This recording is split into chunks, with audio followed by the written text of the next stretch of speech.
Salam sejahtera Malaysia. Selamat datang ke channel Fels Lifestyle, tuan-tuan dan puan-puan. Setelah Muhammad Sanusi membuat pengakuan bahwa ada komplot untuk menangkap dan jatuhkan beliau sejak 6 bulan lalu lagi, beliau sudah tahu kononnya ada komplot ini. Menurut Syahbudin.com juga ada menyatakan, adakah di sini Sanusi sengaja untuk memperleke Sultan di dalam ucapannya, sekiranya beliau tahu memang ada komplot untuk menangkapnya, untuk menjatuhkan kredibilitinya, untuk menjatuhkan harga dirinya, maruahnya, kredibilitinya sebagai Menteri Besar Kedah. Akhirnya dengan sebuah pengakuan, Sanusi dengan sebuah lagi pengakuan berkaitan dengan komplot tangkap. Artikel daripada H Metro ataupun My Metro. Komplot tangkap, jatuhkan saya, tidak babitkan polis, kata Sanusi. Menteri Besar Datuk Seri Muhammad Sanusi menegaskan dakwaan rancangan untuk menangkap dan menjatuhkan kredibilitinya dirancang sejak 6 bulan lalu, bukan membabitkan pihak berkuasa, sebaliknya rancangan pihak tertentu. Ketua Pengarah Pilihan Raya PN berkata, komplot itu berkemungkinan dirancang sejak Oktober tahun lalu. Apabila stor kediaman rasmi Menteri Besar di Seri Mentalon dibom, itulah sebahagian daripada komplot ini. Kemudian kerajaan bertukar, saya dihalang untuk menghadiri di majlis-majlis mesyuarat kerajaan persekutuan. Mereka berusaha bersungguh-sungguh, tapi gagallah pasal saya pandai. Saya riuhkan terpaksa dibenarkan hadir, itu komplot. Saya bukan maksudkan polis, saya tak mahu gaduh dengan kaki tangan awam. Semua kaki tangan awam negeri dan federal persekutuan adalah rakan saya. Katanya ketika ditemui selepas majlis serahan zakat perniagaan tahun kewangan 2022-2023, kumpulan Perbadanan Kerajaan Negeri Kedah kepada Lembaga Zakat Negeri Kedah di sini hari ini. Terdahulu media melaporkan PDRM menafikan kononnya terdapat rancangan dan komplot untuk menangkap Muhammad Sanusi yang dirancang sejak 6 bulan lalu. Ketika ditanya adakah plot itu dirancang oleh pimpinan Kerajaan Perpaduan, Muhammad Sanusi berkata beliau tidak tahu mengetahuinya. Tak tahulah, buatlah kesimpulan sendiri. Siapa yang dapat untung? Dialah rancang, katanya. Malah Muhammad Sanusi turut memaklumkan beliau akan memberi keterangan mengenai dakwaan itu kepada polis. Saya hari-hari diambil keterangan. Nampak tumpuan kepada saya berlebihan kan? Itulah orang, kasihan kat saya, katanya. Jadi Sanusi dengan kenyataan terbaru, komplot tangkap jatuhkan saya tidak babitkan polis menurut Sanusi.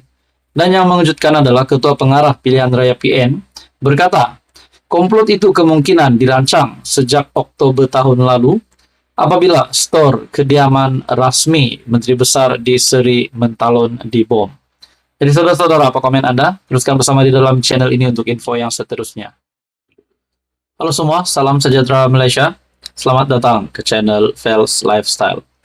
Tuan-tuan dan puan-puan yang dihormati sekalian, kita semua tahu bahwa Perikatan Nasional yang sudah meletakkan calon-calon yang bakal bertanding pada pilihan raya negeri bulan Ogos ini, pada 12 Ogos. Ramai yang bertanya, setelah Tun Dr. Mahathir yang dapat dilihat berkawan baik dengan Perikatan Nasional, namun tidak disediakan ataupun tidak dicalonkan oleh PN untuk bertanding mana-mana adun, mana-mana dun yang bakal dipertandingkan pada PRN. Akhirnya dalam sebuah artikel daripada Syahbudin.com, pas patut bagi Tun Mahathir tanding di Kuala Terengganu. Menurut Anda saudara-saudara, adakah Anda setuju untuk Tun Mahathir kekal menjadi calon ataupun bertanding untuk menebus semula kekalahan pada PRU 15? Adakah relevan untuk Tun Mahathir bertanding pada pilihan raya negeri? Saudara-saudara, dalam artikel daripada Syahbudin.com, meski Tun Mahathir Mohamad berharap agar PN memenangi ke-6 negeri dalam pilihan raya negeri 12 Ogos, hubungan beliau sebenarnya masih dikira kekal pada tahap suam-suam kuku saja dengan gabungan blok pembangkang itu. yang beria-ia ingin berbaik dan tetap memuja bekas Perdana Menteri 2 kali itu hanya lepas saja. Selain membawa Tun Mahathir ke Kelantan minggu lalu dan Shah Alam semalam, didahulu sebelum itu, Hadi Awang sendiri mengadakan perjumpaan dengan bekas Perdana Menteri tersebut. Difahamkan beberapa program lagi sedang diatur untuk menggandingkan kedua-dua pemimpin berkenaan sepanjang kempen PRN ini. Sebaliknya, bagi Bersatu, walaupun Mahyadin ada berjumpa empat mata dengan Tun Mahathir tidak lama sebelum ini dan turut bersama dalam program di Kelantan minggu lalu, hubungan itu dikatakan tidak lebih sekadar rasa hormat semata-mata. Mahyadin dikatakan tidak mungkin menjalin hubungan lebih jauh daripada itu dengan Tun Mahathir. Lebih-lebih lagi ada berkaitan kerjasama politik, melibatkan Bersatu dan PN, atau dalam apa-apa hubungan yang ada kaitan dengan PRN akan datang. Begitu juga dengan Hamzah Zainuddin, yang merupakan Ketua Pembangkang dan Setiausaha Agung Perikatan Nasional serta Bersatu. Beliau sehingga ini kekal menjarakkan diri dengan Tun Mahathir. Baik Mahyadin dan Hamzah, kedua-dua mereka boleh dikatakan paham siapa Tun Mahathir yang sebenar dan apa yang diingini oleh bekas Perdana Menteri itu. Mudah kata, tidak terlalu dekat dan tidak terlalu jauh, tetapi tidak bermusuh adalah jalan paling selamat bagi kedua-dua pemimpin itu dalam berurusan dengan Tun Mahathir, demi memastikan PN dan Bersatu lebih mudah bergerak lancar mendepani pelbagai cabaran politik dalam negara. Saudara-saudara, artikel dari Syahbudin.com ini menyatakan bahwa adakah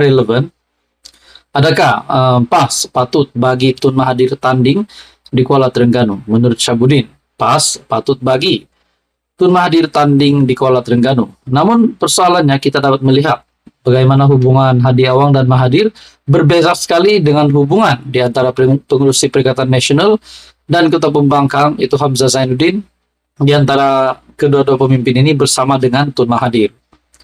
Dalam artikel ini, masih tidak hubungan yang rasmi terjalin antara Tun Mahathir atau proklamasi orang Melayu yang diterajui bekas ahli parlimen Langkawi itu sama ada dengan PN maupun dengan Bersatu sehingga hari ini. Ia banyak didorong oleh pendirian Mahyadin dan Hamzah yang tidak begitu menadah muka mereka kepada Tun. Tapi berbeza dengan PAS, parti itu, dan Hadi sendiri benar-benar sedang merapatkan diri dengan Tun Mahathir. Terutama dalam konteks persamaan matlamat, membenci, dan ingin menjatuhkan Anwar Ibrahim sebagai Perdana Menteri. Hadi Awang selaku Presiden PAS bahkan dilihat begitu berahi mendekatkan dirinya dengan Tun sejak mutakhir ini. Dalam hal ini, apa yang menjadi kecacatan paling besar bagi Tun dalam kegairahannya mahu menjatuhkan Anwar ialah kedudukannya sekarang bukan berstatus ahli parlimen. Dalam ujung artikel ini, di waktu yang sama oleh kerana Tun Mahathir juga dikira gelandangan politik dan tidak berparti ketika ini, ia tentu tidak masalah baginya untuk menyertai PAS sebagai syarat menjadi calon itu. Maka untuk menjadikan Tun Mahathir lebih berbisa dan gerakannya untuk menumbangkan Anwar lebih relevan, di samping membuktikan PAS berjiwa besar serta benar-benar berahi dalam bersahabat dengan bekas PM itu, apa kata beliau diberi laluan bertanding dalam PRK Parlimen Kuala Terengganu pada 12 Ogos depan. Saudara-saudara, apa komen Anda? Teruskan bersama di dalam channel ini. Untuk info yang seterusnya, mohon bantu channel ini dengan menekan butang like, share, dan subscribe.